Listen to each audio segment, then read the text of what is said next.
When the mob governs, man is ruled by ignorance. When the church governs, he is ruled by superstition, and when the state governs, he is ruled by fear. Before men can live together in harmony and understanding, ignorance must be transmuted into wisdom, superstition into an illumined faith, and fear into love. Despite statements to the contrary, Masonry is a religion seeking to unite God and man by elevating its initiates to that level of consciousness whereon they can behold with clarified vision the workings of the great architect of the universe. From age to age, the vision of a perfect civilization is preserved as the ideal for mankind. In the midst of that civilization shall stand a mighty university wherein both the sacred and secular sciences concerning the mysteries of life will be freely taught to all who will assume the philosophic life. Here creed and dogma will have no place, the superficial will be removed and only the essential be preserved.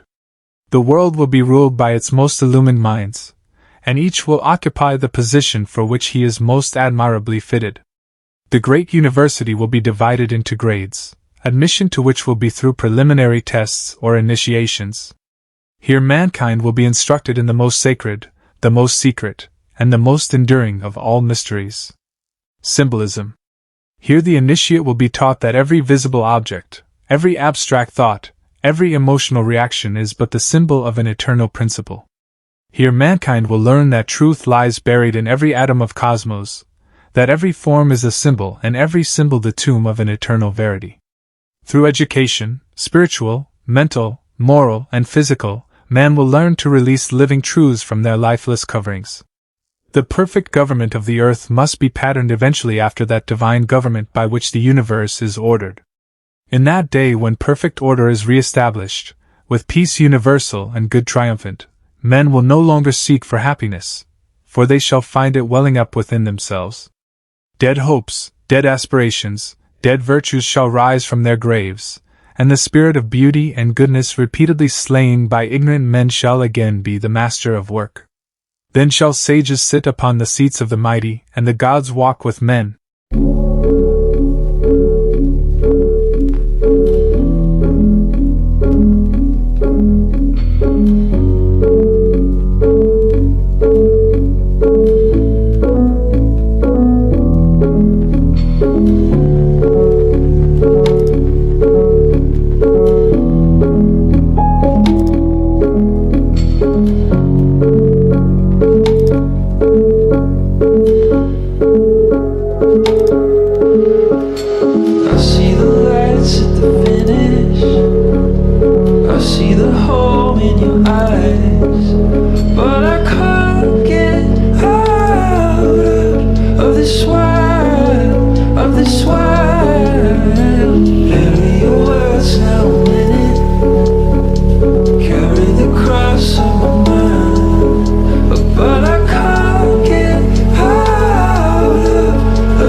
Freemasonry is a fraternity within a fraternity, an outer organization concealing an inner brotherhood of the elect.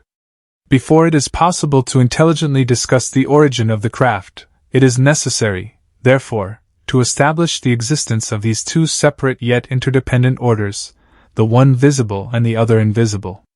The visible society is a splendid camaraderie of free and accepted men enjoined to devote themselves to ethical, educational, fraternal, patriotic, and humanitarian concerns. The invisible society is a secret and most august fraternity whose members are dedicated to the service of a mysterious arcanum. Those brethren who have essayed to write the history of their craft have not included in their disquisitions the story of that truly secret inner society which is to the body Freemasonic what the heart is to the body human. In each generation only a few are accepted into the inner sanctuary of the work, but these are veritable princes of the truth, and their sainted names shall be remembered in future ages together with the seers and prophets of the elder world. Though the great initiate philosophers of Freemasonry can be counted upon one's fingers, yet their power is not to be measured by the achievements of ordinary men. They are dwellers upon the threshold of the innermost, masters of that secret doctrine which forms the invisible foundation of every great theological and rational institution. The outer history of the Masonic order is one of noble endeavor, altruism, and splendid enterprise, the inner history, one of silent conquest, persecution, and heroic martyrdom. The body of Masonry rose from the guilds of workmen who wanted the face of medieval Europe, but the spirit of Masonry walked with God before the universe was spread out, or the scroll of the heavens unrolled. The enthusiasm of the young Mason is the effervescence of a pardonable pride. Let him extol the merits of his craft, reciting its steady growth, its fraternal spirit, and its worthy undertakings. Let him boast of splendid buildings and an ever-increasing sphere of influence. These are the tangible evidence of power, and should rightly set aflutter the heart of the apprentice who does not fully comprehend as yet that great strength which abides in silence, or that unutterable dignity to be sensed only by those who have been raised into the contemplation of the inner mystery.